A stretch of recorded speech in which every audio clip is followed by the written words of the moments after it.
Hello à tous, c'est Hervé, j'espère que vous allez bien. Alors ça y est, elles sont de retour dans nos assiettes, les tomates.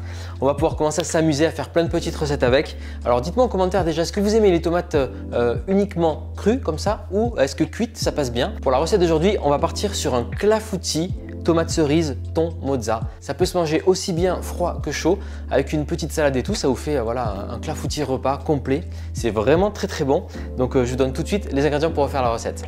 Tomate cerise, du parmesan au grana padano, mozzarella, un oignon nouveau. Pour l'appareil, crème végétale ou de vache, œuf, farine, du thon au naturel, un peu de sel, du poivre, de l'huile d'olive et du basilic. Première étape, on va commencer bien sûr par rincer nos tomates cerises.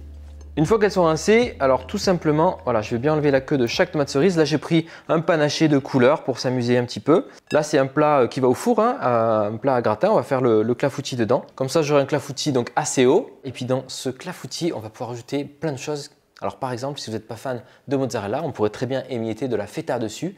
Donc voilà, le fromage, c'est vous qui choisissez un petit peu. Alors la mozzarella râpée, voilà, j'en remettrai un petit peu sur le dessus. On va mettre aussi les miettes de thon. Donc là, c'est du thon au naturel.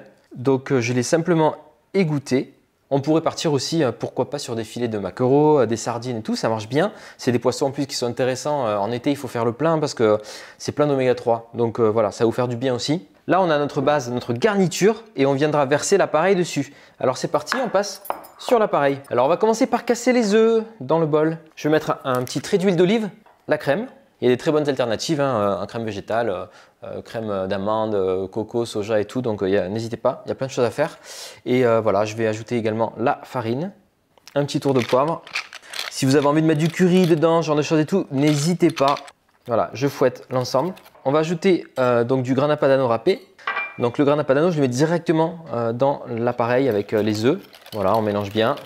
Eh ben, c'est déjà la dernière étape avant d'enfourner notre clafoutis. On va verser l'appareil dessus.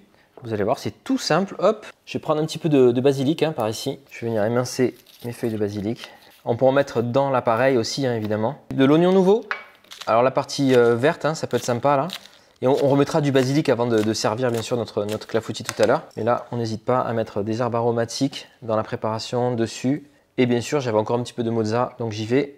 Allez, ben, c'est parti. Ça va partir au four. Alors ça cuit vite, hein. Le petit clafoutis aux tomates cerises, il cuit en 20-25 minutes à 180 degrés. À tout à l'heure. Voilà, le clafoutis est cuit. Alors on va le laisser tiédir tranquillement avant de le déguster. Et comme je vous disais, ben, ça peut se manger froid, même le lendemain, ou tiède, ou chaud, voilà, comme vous aimez à la maison. En tout cas, je vous conseille vraiment pour qu'il ait une bonne texture de le laisser tiédir tranquillement une petite demi-heure avant de vous jeter dessus. Voilà, vous allez vous régaler. Alors là, il est encore chaud, hein. Moi je le préfère vraiment tiède, voire froid. J'aime beaucoup froid, une bonne texture, presque un peu de flan quoi. Ça, une petite salade et vous êtes refait. Et bien vous me direz en commentaire si la recette vous tente, est-ce que vous allez la tester à la maison. Et puis n'hésitez pas à me dire ce que vous allez changer dans la recette éventuellement. Ou voilà, remplacer des ingrédients, ajouter des petits trucs à vous, des petites épices et tout. Et bon appétit à tous, merci d'avoir regardé la vidéo. Je compte sur vous, hein, comme d'habitude, pour vous abonner si ce n'est pas encore fait. Likez et un petit commentaire, ça fait toujours plaisir. À bientôt.